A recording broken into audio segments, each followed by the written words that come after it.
केवलं द्वन्द्वातीतं गगनसदृशं तत्त्वमस्यादिलक्ष्यम् एकं नित्यं विमलमचलं सर्वधी साक्षिभूतं भावातीतं त्रिगुणरहितं सद्गुरु तन्नमामि।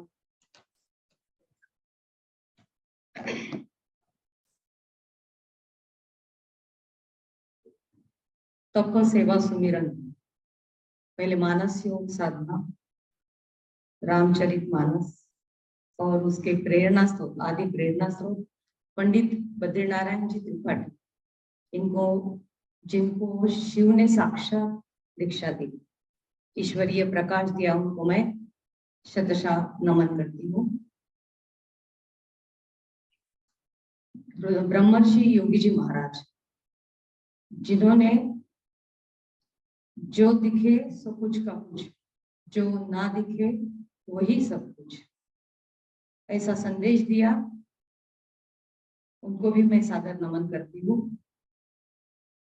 प्रेम मूर्ति अखिलेश जी महाराज, जिन्होंने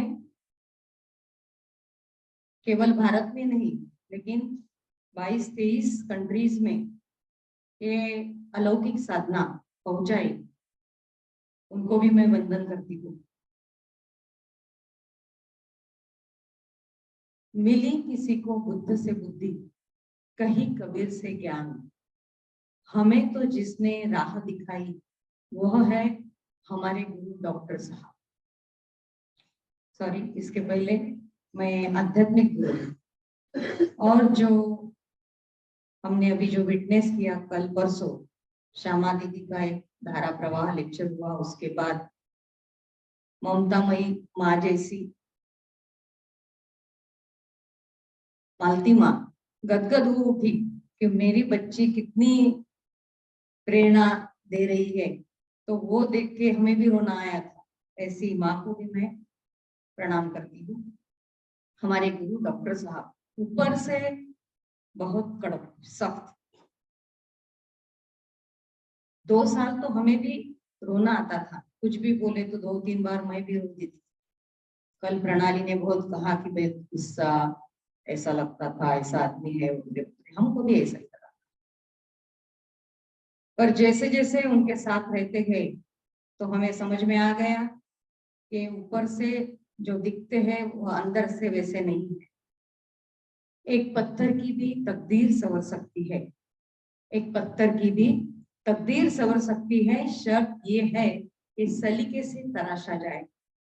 तो जो भी हमें वो डांटते हैं, जो भी हम पे वो गुस्सा करते हैं, वो तो करते ही नहीं कुछ, हमें लगता है, क्योंकि पहले रोना आता था, अभी साधना में थोड़ी गति कर गई तो अभी नहीं लगता है। अभी गुस्सा, उनका गुस्सा देखते हैं तो ऐसा लगता नहीं है, ऐसा लगता है कि तराशने के लिए हमें गुस्सा कर बोल रहे हैं। ऐसे हमारे गुरु, उनको मैं वंदन करती हूँ। श्यामा दीदी इतनी भाग्यशाली व्यक्ति मेरे को लगती है, इतनी ब्लेसेड, कि योगी जी महाराज जिनके अंगों पे वो खेली है और उनका पूरा ब्लेसिंग, मेरे को तो ऐसा लगता है कि भाई पूरी फैमिली ने, श्यामा दीदी, उसकी बहुत बेहतरीन फ्रेंड राधा दीदी, उसका भाई, उनके माता जी, बहन, सभी सभी साधना में पूरी तरह से जुटे हुए, लगे हुए हैं, पूरा सही अर्थ समझकर। तो जो धारा प्रवाह बोलती है और जो मेडिटेशन पे जिनका खुद का बहुत अच्छा प्रवास रहा है और हमें बहुत प्रेरित करती है, श्यामा दीदी को मैं प्रणाम करती हूँ। उन्होंने जो बेहतरीन फ्रेंड पाई है उनको भी मैं प्रणाम करती हूँ। शशि दीदी जो अखिलेश जी महाराज की बहन है, उनको भी मैं प्रणाम करती हूँ। सारे जो शिविरार्थी यहाँ आए हैं उनमें कुछ पिलर्स है, जैसे एरंडोल से आए पवार काका है, SN पाटिल काका है, खामगांव से थानवी काका है, कल जो बोले शर्मा जी वो है। ये सभी लोग पिलर्स हैं और अपने अपने जगह पे बहुत बड़े बड़े शिविर लगाते हैं जिनसे बहुत लोग लाभान्वित हो रहे हैं, तो उनको, उनके कार्य को भी मैं सलाम करती हूँ। सभी भाई बहन हम यहाँ आए हैं, कोई पहली बार आया है, कोई चौथी बार आया है, कोई 10 बार भी यहाँ आए, पुराने अनुभवी साधक जो हमें लाइट दिखाते हैं, और नए साधक, वो सभी ये देखने आए हैं कि हम तब कर सकते हैं क्या। योगी जी महाराज ने जो बताया कि food is not the source of energy, it is only body building material. इसका प्रयोग करने जो आए, क्योंकि प्रयोग करने के बाद ही हमें ट्रुथ का, यानी सत्य का पता चलता है, और वो प्रयोग अपना अपने अपने को करना पड़ता है, खुद को करना पड़ता है। दूसरा कितना भी बोले कि रसगुल्ला मीठा है, तो रसगुल्ला खाने के बाद ही रसगुल्ला मीठा है ऐसा हम कह सकेंगे, वरना वो थियोरेटिकल भाग होगा, प्रैक्टिकल नहीं होगा। तो ये जो सारे शिविरार्थी है उनको भी मैं नमन करती हूँ, और उसमें एक विशेष है मेरे पिताजी यहाँ बैठे हैं, 87 इयर्स के यंग पर्सन हो गए थे, बहुत एक्साइटेड थे यहाँ आने के लिए, और मैं उनको ले चलने के लिए थी तो उत्सुक, लेकिन मेरे को लगता था कि क्या मालूम ये कर सकेंगे कि नहीं, क्योंकि उनकी खाने में बहुत ज्यादा रस है उनका। चाय तो उनको लगती ही है, और तंबाकू, ये 2 चीजें उनको लगती है। तो मैं बोली कि वहां तो मिलेगा नहीं, इनका क्या हाल होगा। वैसे 3 साल से साधना में है, और हम देख रहे हैं कि जिनका पूरा जीवन बहुत स्ट्रगल में गया, जो दूसरे के यहाँ पढ़ के पड़े हुए, लेकिन कोरोना का पीक पीरियड चल रहा था, तब मेरे घर आए, तो पूरा उनका, मेरे घर आए दूसरी दिन उनका पूरा जो नी है वो स्वेलिंग कर गया था, दुप्पट ट्वाइस हो गया था। तो मैंने उनको बोला कि मैं तुमको आज कुछ खाने को नहीं दे रही हूँ। मेरे को मालूम था कि ये बहुत रिबेल करेंगे, नहीं मानेंगे, लेकिन फिर भी मैं बोली कि देखो पीक पीरियड है कोरोना का, मैं तुम्हें दवाखाने में भी नहीं ले जा सकती, और तुम्हारे बच्चे यानी बेटों का ज्यादा अधिकार रहता, अभी भी वो मेल डोमिनेंट सोसाइटी है। तो मेरे को मालूम था कि वो उनको लिए लेके गए, थोड़ा टेम्परेचर भी था, तो कोरोना घोषित करने के लिए 1 मिनट का भी टाइम नहीं लगेगा। तो मैंने उनको बोला कि भाई मैं तो कुछ नहीं देने वाली हूँ, और डॉक्टर के पास तो बिल्कुल नहीं ले जाना, और दवा भी नहीं देने वाली, आपको क्या करना है करो। तो उनके पास गाड़ी नहीं थी, ट्रेन नहीं थी, कुछ नहीं थी, तब उनको मेरा सुनने से ज्यादा कुछ ऑप्शन भी नहीं था उनके पास। तो उनको एक दिन नींबू शहद पानी दिया, शाम को कुछ दे, बस हो गया, मेरा माथा ठनक रहा है। मैं बोली माथा ठनको, कैसा ठनकता देखो उसको। तो देखते गए, फिर सुबह बोले कि दो, तो मैं बोली सुबह भी नहीं देने वाली।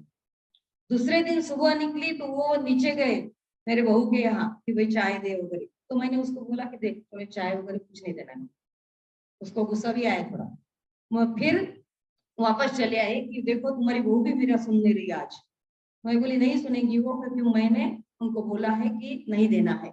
तो चाय भी नहीं मिला उनको उस दिन, और 4 बजे तक वैसे ही रहे, थोड़ा चिड़चिड़पना था। लेकिन 4 बजे मेरे को आए, बोले कि देख देख मेरा पैर जो है वो स्वेलिंग जो है वो चला गया 1.5 दिन में, और उनको इतना आश्चर्य हो उसके।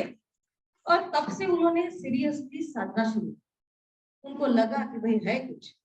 तो उन्होंने क्या किया कि वो 3 टाइम जूस लेते हैं, और रात में थोड़ा सा भोजन करते हैं। तो मैं बोली इनका तैयार हो गए, अभी उनको ले जाने में कुछ फर्क है नहीं, तो उनको लाई हुई वो।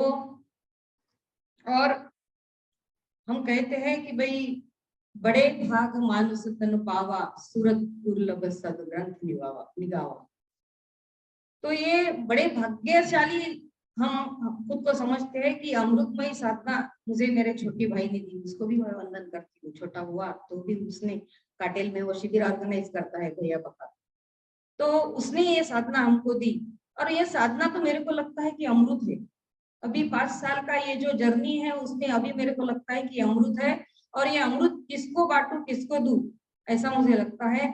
तो ये तो बड़े भाग्य है, हमारी योग्यता कुछ भी नहीं है। जैसे अभी हमने गीता का जो 4-5 श्लोक पढ़े, अखिलेश जी महाराज कहते हैं कि जो विकसित साधक है उन्होंने उनको जो रजोगुनी साधक है जो कुछ भी नहीं कर रहे हैं, या वो सिर्फ अपने संसार में व्यग्र है, उनको प्रकाश देने के लिए वो उनको कॉपी करते हैं। तो ये जो हम सीखे हैं, मैं जो बोल रही हूँ ये मेरा कुछ भी नहीं, क्योंकि मैंने श्यामा दीदी को जब सुना पहली बार हाईली इम्प्रेस्ड हो गई। पहली बार मैंने शेगांव में उनको सुना और मुझे लगा कि ये तो सरस्वती उनकी वाणी में है। और फिर मुझे लगा कि नहीं, ये और बाकी के जो साधक है उनको देख देख के फिर मुझे लगा कि भाई ये तो मैं तो रिसर्च पर्सन रही हूँ, 5 जिलों में करती थी, तो मैं भी कर सकती हूँ। तो थोड़ा थोड़ा करना शुरू कर दिया। तो ये जीवन की कृतार्थता यही है कि जो 5 शक्तियां हैं, स्वास्थ्य, शक्ति, आनंद, ज्ञान और प्रेम, ये हमको मिले। और ये मिलने तक हम रुकेंगे नहीं, क्योंकि इसी में मानव जीवन की कृतार्थता है। भवानी शंकरो वंदे श्रद्धा विश्वास रूपिणी, याभ्या विना न पश्यन्ति सिद्धाः स्वान्तः स्थमेश्वरः। साक्षात भवानी और शंकर जी भी आए, लेकिन हमारी श्रद्धा नहीं है, हमारा अगर विश्वास नहीं है तो वो तुमको कुछ भी नहीं सिखा सकते। क्योंकि श्रद्धा और विश्वास जगने के लिए हमारे मन में एक आध्यात्मिक बैठक होना जरूरी है। तो वो पहली सीढ़ी है। श्रद्धा और विश्वास होने के बाद ही हम कौन सी भी साधना सीख सकते हैं। तो ये अलौकिक साधना है, नहीं ये कुछ ऐसी साधना नहीं है कि बहुत गुप्त साधना है, कि इसके कुछ गुप्त मंत्र है। इसमें ऐसी साधना की जटिलता नहीं है। और ये साधना इतनी अलौकिक और इतनी अद्भुत साधना है, इसके इतने वंडरफुल, अमेजिंग, मिरेकुलस रिजल्ट है। जैसे श्यामा दीदी ने कहा कि ये रिजल्ट देने वाली 100% रिजल्ट देने वाली साधना है, प्रैक्टिकल है, शास्त्र सम्मत है और सबसे ज्यादा अच्छा साइंटिफिक है। हम भी वही देखने के लिए आए हैं कि ये जो आध्यात्मिक सिद्धांत है उस पे हम वैज्ञानिकता से प्रयोग कर रहे हैं। हम देख रहे हैं किसी किसी के रिजल्ट भी आना शुरू हो गए हैं। कि जो मेरे पापा बोल रहे थे कि मेरी नी में पेन है, मेरे को रोज पैर दबाने को लगा था, तो मैं बोली कि बस 3 दिन है, बाकी बाद में तुम्हारे पैर नहीं दबाना पड़ेगा। तो क्यों बोले, मतलब 3 दिन के बाद तुम देखो, आज उनके कुछ भी नहीं ना, पैर में दर्द नहीं है। तो दर्द चला जाएगा क्योंकि मल हट रहा है। ये तो शरीर की बात है कि मल हट रहा है, तप कर रहे हैं हम, यहाँ तप करने आए हैं। और तप यह पहली साधना है। वैसे तो सबसे इम्पोर्टेंट जो साधना है वो सेवा की साधना, ऐसे मुझे लगता है पर्सनली। क्योंकि सेवा की साधना में अगर पहले लगे तो तप और सुमिरन एकदम सहज हो जाएगा, ऐसा पर्सनल मेरा कहना है। तो ये एक अलौकिक ईश्वरीय चिकित्सा है। ये इलनेस से वेलनेस का प्रोग्राम है। ILLNESS और WE वेलनेस। तो I यानी मैं और मेरा, ये सभी दुखों का कारण है। और वी, अगर ये मैं का वी हो गया, जन को प्रभु देते हैं सब कुछ, ऐसा हो गया तो सब कुछ मिलेगा। तो ये इलनेस से वेलनेस का हमने देखा है कि शास्त्री जी हमारी शिविरों की शुरुआत करते हैं कि सबके जिंदगी का जो दौड़ लगाते हैं, चाहे वो भारत का आदमी हो, पाकिस्तान का हो, जर्मनी का हो या जापान का हो, चाहे वो बूढ़ा हो या जवान हो या बच्चा हो, औरत हो या पुरुष हो, कोई भी हो, जो ये दौड़ चल रही है, जो ये मैड रेस चल रही है, उसका एक उद्देश्य होता है। और वो एक ही उद्देश्य होता है कि सुख की प्राप्ति, कैसे सुख को प्राप्त किया जाए, ये एक उद्देश्य होता है। लेकिन देखो, सुख की डेफिनेशंस भी बहुत अलग अलग। अभी मेरे लिए जो सुख की डेफिनेशन है कि कंटिन्यूअस एक्सपांशन ऑफ हैप्पीनेस, मेरा जो आनंद है वो सतत बढ़ता रहे, तो मेरे को लगता है मैं सुखी रहूं। अभी लेकिन जब छोटी थी तब अलग अलग डेफिनेशन। तो किसी को लगता है भाई मेरी शादी हो जाए तो मैं सुखी हो जाऊं, और कोई शादी हो जाने के बाद चंद्रमुखी ज्वालामुखी बन गई तो फिर वो दुखी हो जाता है, और इससे कैसे छुटकारा पाऊं, तो डिवोर्स होने के बाद मैं सुखी होगा ऐसा सोचता। कोई सोचता है कि भाई मेरा बंगला हो जाए तब मैं सुखी हो जाए, कोई सोचता है कि मेरी BMW मर्सिडीज या ऑडी आ जाए तब मैं सुखी हूँ। तो हर एक की अलग अलग है। अभी तो मर्सिडीज, ऑडी और इसको कोई पूछ नहीं रहा। ये जमाना ऐसा है कि कोरोना ने इतनी महामारी के बाद 2.5 साल के बाद ये दिखा दिया है कि ये कुछ काम का नहीं है जो ऊपरी वैभव है। जो संपत्ति है ये कुछ काम नहीं आने वाली है। अभी राकेश झुनझुनवाला 75,000 करोड़ छोड़ के गए। तो ये हमें एक संदेश दे रहे हैं कि ये नहीं, अभी वो कोई देखता नहीं, कोई भी किसी गाड़ी में से उतरा वो कोई इंप्रेस नहीं होता। अभी फिजिकल फिटनेस देखते हैं लोग, क्या करते हो, कितना बढ़िया, देखो जयाति तुम तो बहुत छोटी लग रही हो, अभी कैसे क्या हो गया। मैं एज रिवर्स हो रहा है, मैं कहती हूँ कि मैं एक साधना कर रही हूँ, रिवर्स हो रहा है एज। तो ये जो है ये है सुख की प्राप्ति के लिए हर आदमी दौड़ लगा रहा है। और सारे सुखों की शास्त्री जी कहते हैं कि 5 ही लिस्ट में 5 ही मेन है। कौन से है? स्वास्थ्य, शक्ति, आनंद, ज्ञान और प्रेम। और इसके लिए हम कर रहे हैं। अब मेरा छोटा नाती है, ग्रैंडसन है 6 साल का। एक दिन मैं उसकी मेरी बहू बोली कि वो उठ नहीं रहा है, स्कूल में जाने से मना कर रहा है। मैं बोली क्यों? तो मैं उसके पास गई, सोई, उसको थोड़ा सा समझाया कि कबीर, वो मुझे माँ कहता है, कबीर उठ, आज स्कूल जाना है, तुझे तो अच्छा लगता है। तो नहीं, बोले आज नहीं जाऊंगा, मैं उठूंगा। तो मैं बोली क्या कारण तो बता, तू क्यों नहीं उठेगा? तो बोले स्पर्श नहीं आ रहा है। तो स्पर्श क्यों नहीं आ रहा है? तो बोले बुखार है। तो मैं बोली कि स्पर्श को बुखार है, तो उसको ऐसा इतना नर्वस उसका चेहरा हो गया था कि स्पर्श को बुखार है, इसलिए मैं स्कूल नहीं जाऊंगा। तो मैं सोचने लगी, उसको तो उठाया नहीं मैंने, उसको उस दिन वो सोया रहा। लेकिन मैं सोचती रही कि भाई मेरे ग्रैंडसन को सुख का एक डेफिनेशन है कि मेरा फ्रेंड जो है वो बुखार से मुक्त हो जाए और मेरे साथ स्कूल में अगर हाजिर है तो मेरे को सीखने में मजा आता है। तो स्पर्श पाल्टीवाल अगर मैं नहीं आता तो मैं स्कूल में नहीं जाऊंगा। तो मैं सोचने लगी कि भाई ये तो ऐसा है कि मैं तो मेरे ग्रैंडसन को ही देख रही, उसका तो सुख उसमें नहीं है। उसको सुखी करने में उसको अगर मैं सुखी करने जाऊं तो मुझे किसको सुखी करना पड़ रहा है? पहले उसके जो फ्रेंड है स्पर्श, उसका अगर बुखार चला जाए, वो अच्छा हो जाए, उसके साथ 24 घंटे खेले तो वो सुखी रह सकता है। तो ये एक बात। अब शुगर मिल है आपके यहाँ और डॉक्टर ने मीठा खाने को मना कर दिया। आपके यहाँ ऑयल की मिल है, हमारे फ्रेंड है एक ओमान में, दिलीप काड़े साहब के, मेरे हस्बैंड के, उनके ऑयल की मिल है। और उन्होंने बताया कि देखो कितनी विडंबना है कि मेरे को डॉक्टर ने कहा है कि सब करो तुम, लेकिन तला भुना कुछ खाओ नहीं।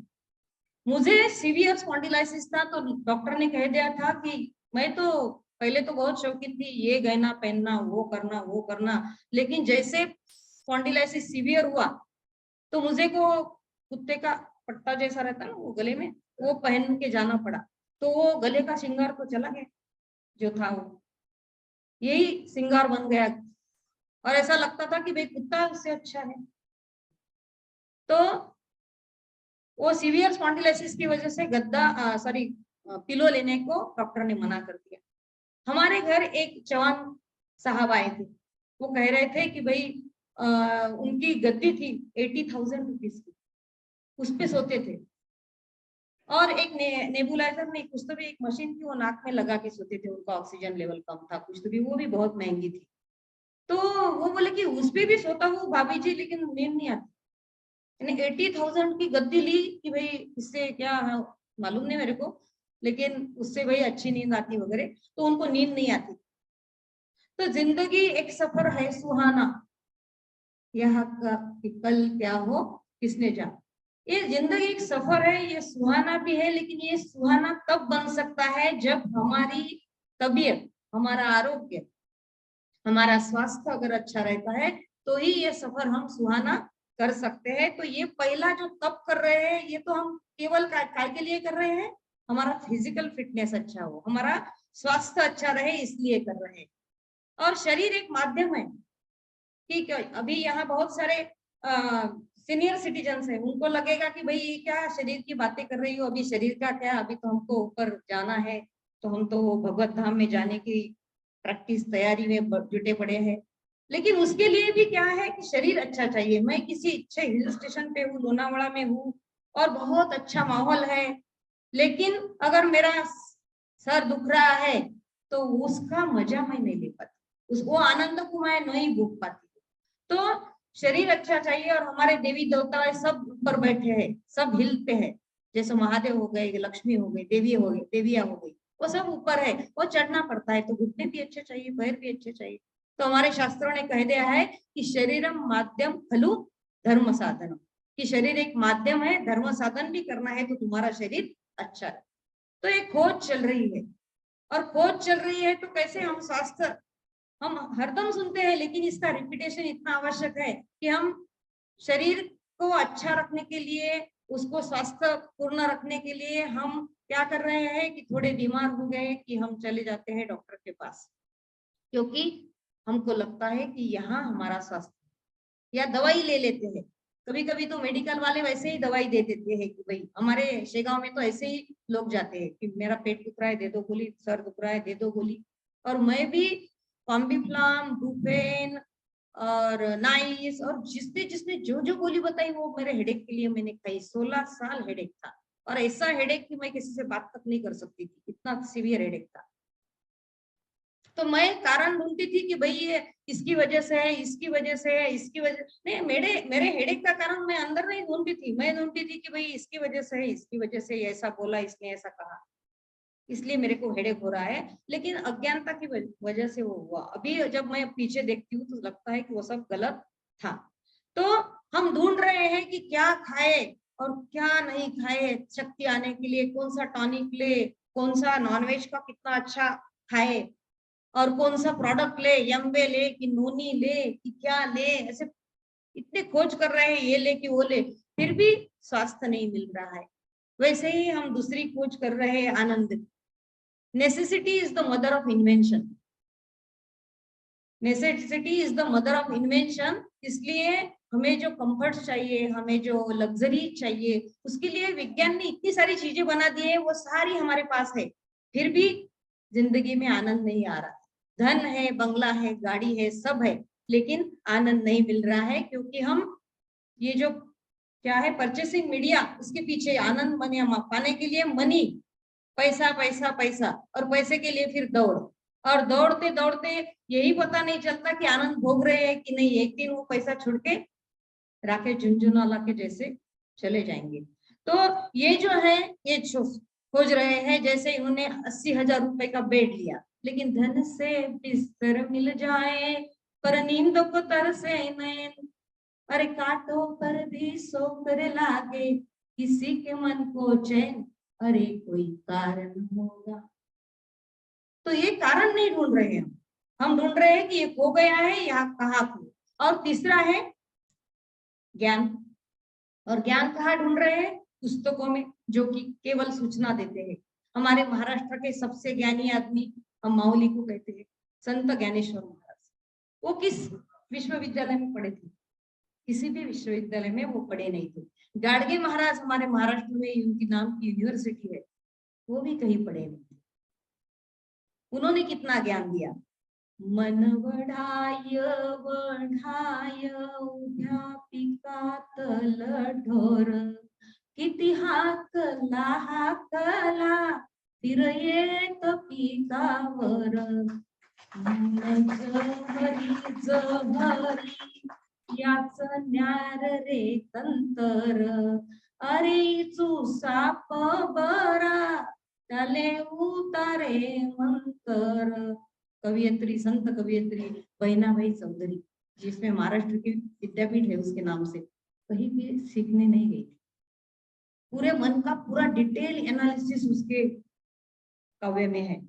तो ये है, हम 4 चीजें ऐसे ऐसे ढूंढ रहे हैं और मिल नहीं रही है। और सबसे ज्यादा मौलिक मांग हमारी है प्रेम।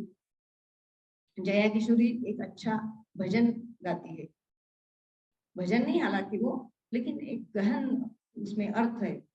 कसमे वादे प्यार वफा सब बातें हैं, बातों का क्या, कोई किसी का नहीं ये झूठे नाते हैं, नातों का क्या, होगा मसीहा सामने तेरे फिर भी तू ना बच पाएगा, तेरा अपना खून ही आखिर तुझको आग लगाएगा, आसमान में उड़ने वाले मिट्टी में मिल जाएगा। तो हम तो आशा कर रहे हैं कि ये मेरा पति, मेरा बच्चा, मेरी बेटी, मेरा, तो मैं और मेरा मोबाइल खो गया तो मैं इतनी अस्वस्थ होती हूँ, किसी का खो गया तो होती हूँ क्या, क्योंकि वो मेरा है। और हम ये ऐसे ढूंढ रहे हैं। तो ये तप की साधना, ये पहली सीढ़ी है। अयोध्या वासियों ने 14 साल तप किया, भरत की संरक्षिता में 14 साल तप किया। वो ऐसे नहीं किया, उनको राम दरस की आस थी, इसलिए उन्होंने तप किया। राम दरस लगी लोग सब, भरत करत नेम उपवास, तजी तजी भूषण भोग सुख, जियत अवधि की आस। तो उन्होंने राम के प्रागट्य के लिए ये तप किया। और हमें तो अब तक राम कथा जो सुनाई थी वो सिर्फ लीला लीला लीला कथा कथा है। ये लेके गया रावण उधर, जटायु ने उसके साथ युद्ध किया, फिर रावण राम का युद्ध हुआ, लक्ष्मण को ये लगा, ये हमको सब मालूम। लेकिन जो सही अर्थ है, सही गुरु मिलने के बाद ही मिलता है। तो सही गुरु जब मिला तब हमको लगा कि भाई ये है तब, और इससे ये होता है। और ऐसे नहीं होता है, खुद पे प्रयोग करना पड़ता है। ऐसे स्विमिंग का पुस्तक पढ़ लेने से कोई स्विमर नहीं बन जाता, उसमें छलांग लगानी होती है। वैसे ही कि उम्र भर गालिब यही भूल करता रहा कि धूल चेहरे पे थी और आईना साफ करता रहा।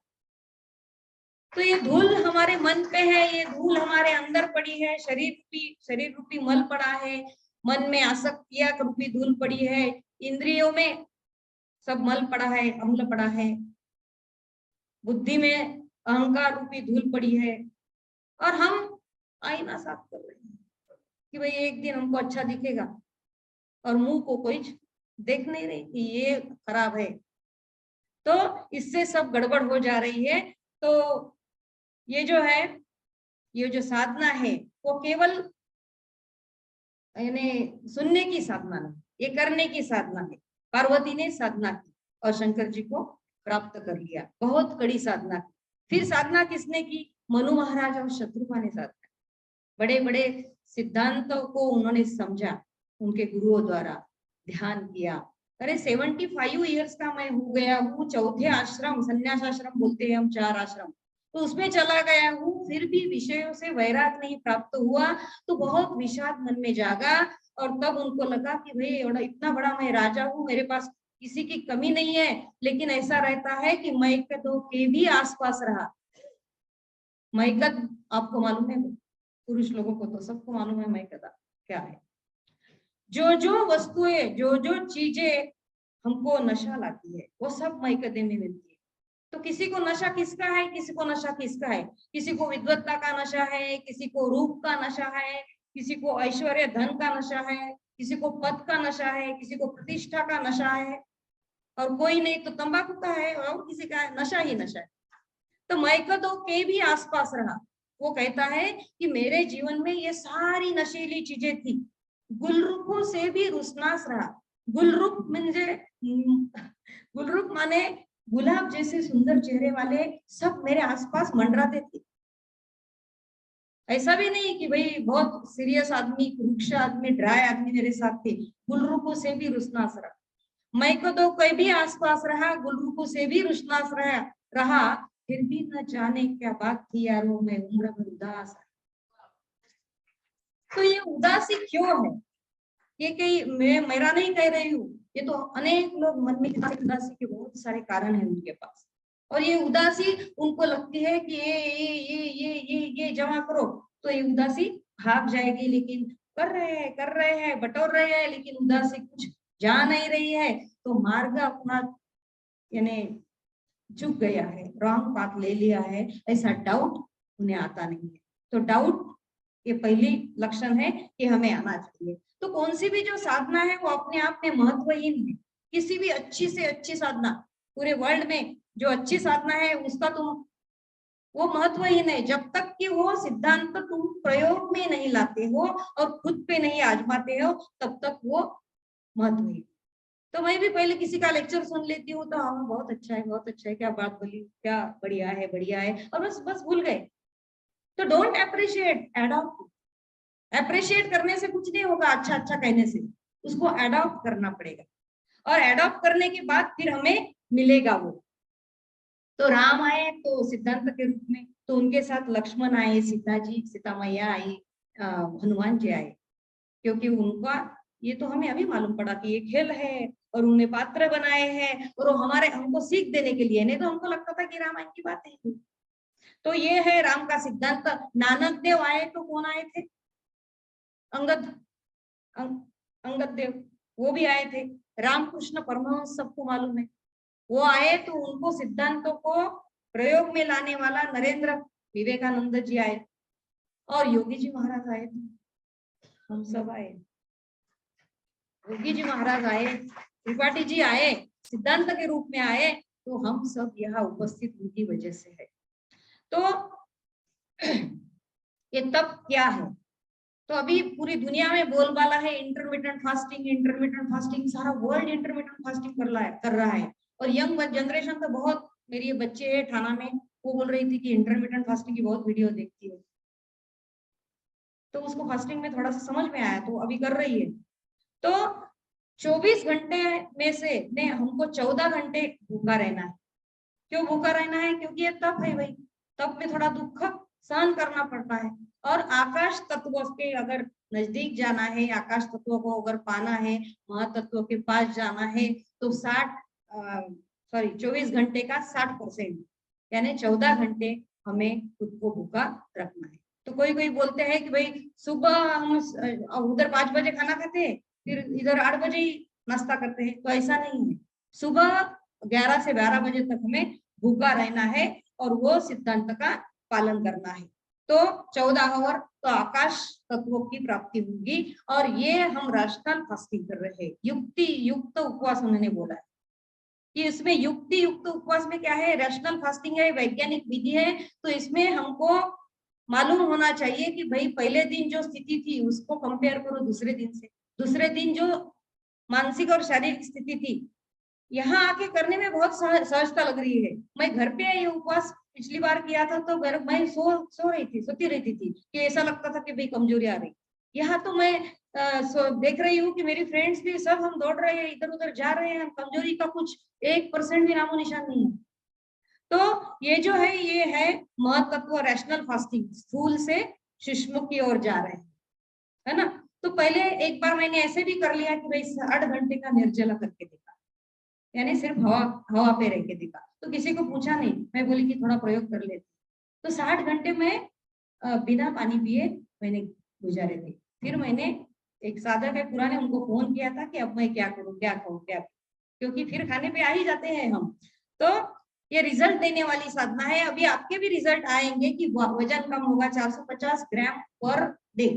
मैंने मेरे दामाद को ये जब साधना समझाई थी, वो असिस्टेंट कमिश्नर है, वो नहीं सुन रहा था, तो मैंने उसको थोड़ा समझाया था कि भाई ऐसा ऐसा है, पहले तुम थोड़ा निकालो तो फिर हो जाएगा, तुम इसमें आ जाओगे। तो ऐसा कोई भी होता है क्या? नहीं, निकालो। मैं कुछ नहीं, कितना तो कमा रहे हो तो निकालो। तो उसको वो बोले कि नहीं नहीं, अभी मेरा 6 दिन में मैं जूडो की नेशनल कंपटीशन में जा रहा हूँ, तो वो ब्लैक बेल्ट है, तो मेरे को 3 किलो वजन कम करना है। अगर तुमने मेरा 3 किलो वजन कम कर दिया तो मैं आपकी साधना पालन करूंगा। मैं बोली लगी बीट लाओ, वेइंग मशीन लाओ। मैं भी ने, उसने वेइंग मशीन लाया, और रोज 1 2 3 सुबह, दोपहर को, इवनिंग को, तीनों टाइम वो वेट पे रहता था, और उसपे लिखता था, इस पे चिपका दिया था उसने कागज, और मेरे को देख देख के देखो। तो पहले दिन उसका 350 ग्राम वजन कम हुआ, क्योंकि उसको जूस पे रखा। दूसरे दिन 450 ग्राम, तीसरे दिन 450 ग्राम, और वो बोले तो अब तो आपकी जीत नजर आ रही है मेरे को। तीसरे दिन बोला मेरे को कुछ तो भी खाने को दो, क्योंकि मैं ऐसे भूखा नहीं रह सकता। मैं बोली यही दिन सिर्फ आपको करना है, अगले दिन तुमको लगेगा ही नहीं कि भूखी नहीं लगेगी। तो उसका वजन वो बराबर आ गया, उसने जूडो भी खेला और टॉपर भी आया। तो ये जो साधना है ऐसे समझानी, ऐसे अलग तरीके से समझानी होती है किसी किसी को, तो आपके भी बीपी शुगर नॉर्मल आएंगे। लेकिन कोई कोई यहाँ ऐसे भी साधक होंगे कि जो मजबूरी में साधना कर रहे हैं, सिर्फ फिजिकल एलिमेंट दुरुस्त करने के लिए। भाई मेरा नी पेन है, किसी को क्या है, किसी को क्या है, तकलीफें तो बहुत सारी है, और वो दुरुस्त करने के लिए वो साधना कर रहे हैं। तो वो तो जैसे डॉक्टर साहब कहते हैं कि भाई गोबर के लिए गाय पाल रहे हैं, तो वो बात हमारी समझ में आ गई कि गोबर के लिए कोई गाय थोड़ी पालता है। ये तो हम किसके लिए कर रहे हैं, ये समझना सबसे इम्पोर्टेंट है कि ये हम उसका प्रागट्य करने के लिए, ये 5 सच्चिदानंद दिनेशा, उसका प्रागट्य करने के लिए हम कर रहे हैं। तो ये समझ में आना, बहुत मजबूरी में नहीं करना है। तो 90% तो लोग तप में ही अटके, मैं देखती हूँ कि 90% लोग तब पे ही अटके हैं, नहीं करते हैं। और सेवा, सेवा तो सबसे गोल्डन ये है। अभी हम जो सुन रहे थे कि विकसित आदमी ने वो कोई आचरण करता है, तो उसका ये मतलब नहीं कि वो कर्म में है और करता उसको करना ही है, उसको तो कुछ भी नहीं चाहिए। ऐसे अभी अखिलेश जी महाराज ने समझाया, उसको कुछ नहीं चाहिए, फिर भी वो कर्म करते रहता है। तो ये जो लोग हैं, जैसे श्यामा दीदी है, डॉक्टर साहब है, मालती माँ है, राधा, ये सभी, और आप जो पिलर्स है, वो सभी कुछ ना कुछ कर रहे हैं, और आपको देख देख के हमको ये प्रेरणा मिलती है कि भाई इनके जैसे बनो। अगर हम दूसरी कुसंगति में होते तो वैसी प्रेरणा मिलती। स्मोकिंग वाले के साथ रहे तो देखो, कोई भी जो हम अब महाराष्ट्र में देखते हैं कि बहुत सारे लोग पहले देखते हैं कि कौन तंबाकू ऐसा कर रहा है, और उसके पास की सीट में जाते हैं, क्योंकि उसको तंबाकू खाना सबसे ज्यादा इंपॉर्टेंट होता है, क्योंकि उसकी सारी आसक्ति उसमें पड़ी रहती है, तो उसके पास जाता है। तो ये हम जो कार्य कर रहे हैं, ये बहुत ही अच्छा कार्य है। तो योगी जी महाराज का कहना था कि 2 ही काम जिंदगी में बहुत इंपॉर्टेंट है, एक तो कामों से निपटो, पूरा कर्म करते जाओ, कर्म करते जाओ, और निपटो तो आंख बंद करके बैठो। ये 2 काम, यज्ञ दान तप कर्म न त्याज्यम मनि। तो यज्ञ, ये यज्ञ हो जाते हैं कर्म। अभी हमने सुना है कि हमारे कर्म ही हमारा यज्ञ हो जाते हैं। वो जो सिंबॉलिक यज्ञ है, वो प्रैक्टिकल जो हम करते हैं, वो तो हमारे मानसिक शांति के लिए है कि हम कुछ तो भी करते रहना चाहते हैं। लेकिन क्रिया का संबंध, सॉरी, साधना का संबंध क्रिया से नहीं है। तो ये बात तो हमको बहुत उल्टा उटपटांग लगी थी, पहली बार सुनी तो ऐसा कैसे, साधना का संबंध क्रिया से नहीं। लेकिन अभी समझ में थोड़ी थोड़ी आ गई है कि अभी जो तप कर रहे हैं, और अगर हमारी इंद्रियां हमसे हमारी सुन नहीं रही, 5 कर्मेंद्रिय है, 5 ज्ञानेंद्रिय है, और वो इंद्रियां हमारी सुन नहीं रही है और हमको सता रही है, क्योंकि 5 जो इंद्रियां है उस पर हमारा कंट्रोल इतनी जल्दी नहीं आता है। आंख अच्छे अच्छा देखना चाहता है, कान अच्छा अच्छा सुनना चाहता है, जीभ अच्छा अच्छा चखना चाहती है, और वो इतने दिन से कर रहे हैं कि उसमें जाता ही है मन। तो तप की साधना के लिए हमें इंद्रियों को क्या करना है, संयम में लाना है। और ये संयम कैसे आएगा कि जब हम ये 5 कर्मेंद्रिय और 5 ज्ञानेन्द्रिय को जो एक एक देवता का वास है, उसका 10%, 1% एक एक देवता का कितना क्या बोलते हैं, सस्ता है। 10% निकाले तो ये जो बहुत बहिर्मुखी है, बाह्य जगत की जो दौड़ है वो समाप्त हो जाती है, और फिर हम सेवा की साधना से, अगर सेवा अच्छी रही तो हम ये दोनों तप और सुमिरन अच्छी तरीके से कर सकते हैं। तो निकालना हमारी मजबूरी है, और हम हर एक काम सैलरी हमारी के लिए नहीं करें, आवश्यकता को अधिक से अधिक घटाते जाए और सेवा को बढ़ाते जाए। तो एक बच्चा अगर ज्यादा पैदा हो गया तो हम उसको मारते नहीं, हम उसको खिलाते पिलाते। तो ये कहते हैं कि जोरबाग बुद्धा, यानी अंदर से बुद्धा की तरह शांत निश्चल रहो। किसी ने बैटरी चले तो भी मौज में रहो, और बैटरी जले तो भी मौज में रहो, लेकिन बाहर एकदम ऐश्वर्य संपन्न भी आप रह सकते हो। हमारे संस्कृति में लक्ष्मी को कभी त्याज्य नहीं कहा गया। अब तीसरी है सुमिरन के साथ, दुख में सुमिरन सब करे, सुख में करे न कोई। जो सुख में सुमिरन करे तो दुख काहे को। तो दुख है तो सुमिरन का क्या मतलब है कि हमको उसमें रमना है, उसके साथ उसके समीप जाना है, और उसके समीप जाना है इसके लिए ना कुछ करना है ना करने की सोचना है। तो ध्यान क्या है? निर्विषय मन, मन का निर्विषय हो जाना, ये ध्यान। तो जगत के रंग क्या देखूं? जगत के रंग इतने हैं कि मुझे लगता था कि भाई ये भाई सुख देने वाला है, और एक दिन ऐसा आता है कि वो दुख का बहुत बड़ा कारण बनता है, बना। ऐसे हर एक लोगों के इसमें अनुभव में आया होगा कि जो नजदीक के हैं वही ज्यादा चटके लगाते हैं। तो जैसे राह चलता आदमी अपने को इतना दुख नहीं दे सकता, जो एकदम क्लोज रहते हैं वही से ज्यादा हमको क्या मिलता है? दुख मिलता है। तो बेखुदी बेखुदी हो जाए ऐसी कि दिल से मिट जाए खुदी, उससे मिलने का तरीका हमारे खो जाने में। तो हमको खो जाना है, और खो जाने के लिए क्लींजिंग करते रहना है। तो ये हम आए हैं डिटॉक्स होने के लिए। सिर्फ बॉडी को डिटॉक्स नहीं करना, मन को डिटॉक्स करना उससे भी ज्यादा इंपॉर्टेंट है, क्योंकि मन जब तक इसमें नहीं आएगा तब तक ये एकमात्र साधन है सुमिरन, कि जो हमें भीतर ले जाता है और ये 5 जो चीजें हैं वो प्रकट करता है। उल्टी ही चाल चलते हैं दीवाने इश्क में, उल्टी ही चाल चलते हैं दीवाने इश्क में, इश्क आंखें मूंद लेते हैं दीदार के लिए। दीदार तो करना है, देखना है, लेकिन आंख मूंद कर बंद करके देखते हैं। तो ये उल्टी चाल पहले समझ में नहीं आती, लेकिन जैसे जैसे बैठोगे, जैसे जैसे बहुत दिन जाएंगे, तो धीरे धीरे इसमें रस आने लगता है। तो ये being is important, doing is not important.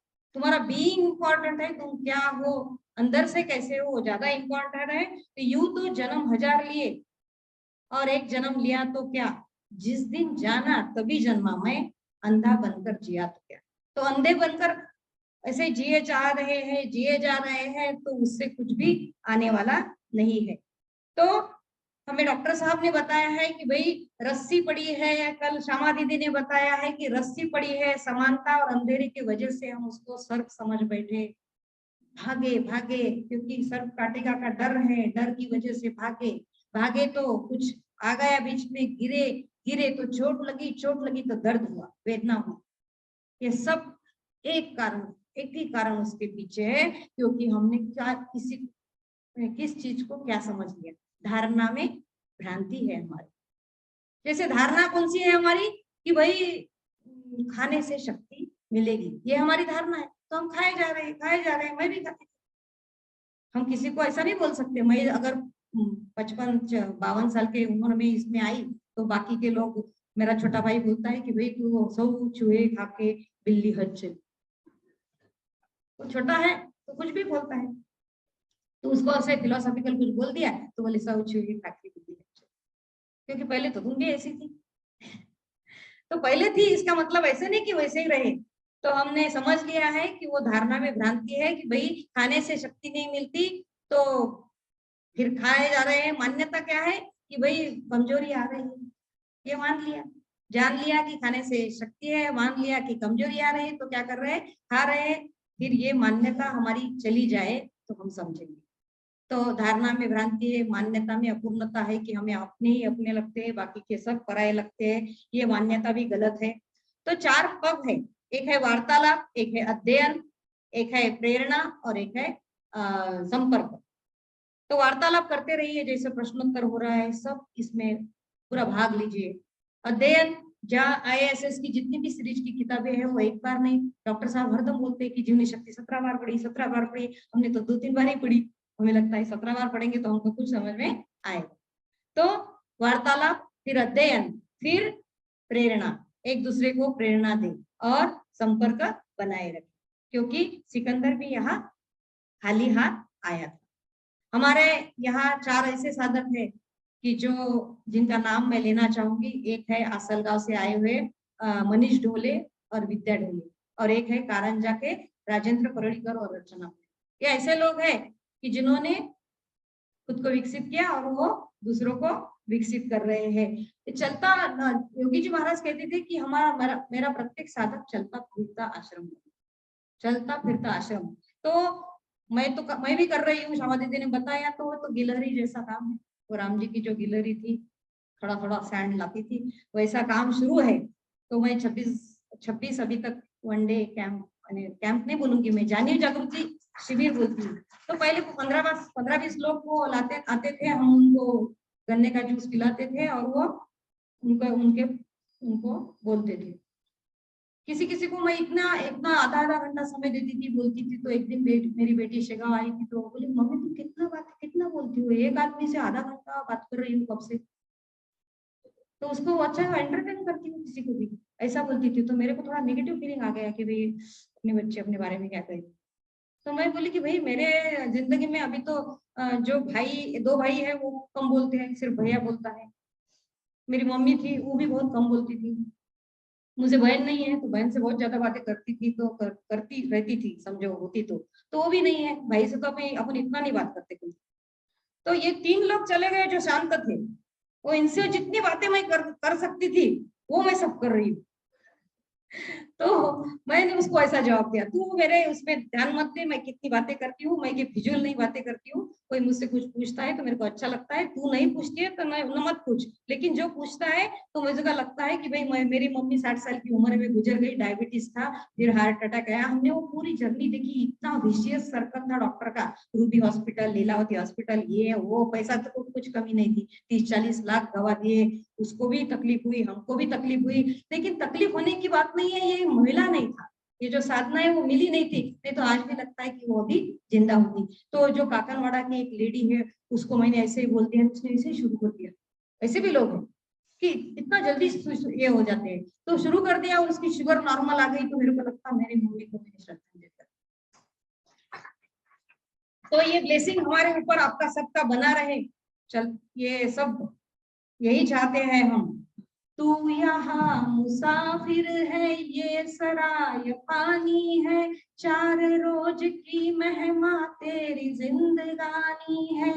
धन जमीन जर जेवर कुछ न साथ जाएगा, खाली हाथ आया था खाली हाथ जाएगा। जान कर भी अनजाना बन रहा है दीवाने, अपने उम्र पानी पर तन रहा है दीवाने। याद रख सिकंदर के हौसले तो आली थे, जब गया था दुनिया से दोनों हाथ खाली थे। कल जो तन के चलते थे अपनी शान शौकत पे, शम्मा तक नहीं जलती आज उनकी गुर्बत पे। ढलता सूरज धीरे धीरे, चढ़ता सूरज धीरे धीरे ढलता ही ढल जाएगा, तो हम चले जाएंगे। लेकिन ये साधना मात्र टिकने को होना, ये साधना चलती रहने को होना, इसलिए हर एक आदमी ने अपने नेक्स्ट जनरेशन में ये साधना पहुंचाना परम कर्तव्य है। इसी शब्दों के साथ आपका सबका ब्लेसिंग। धन्यवाद।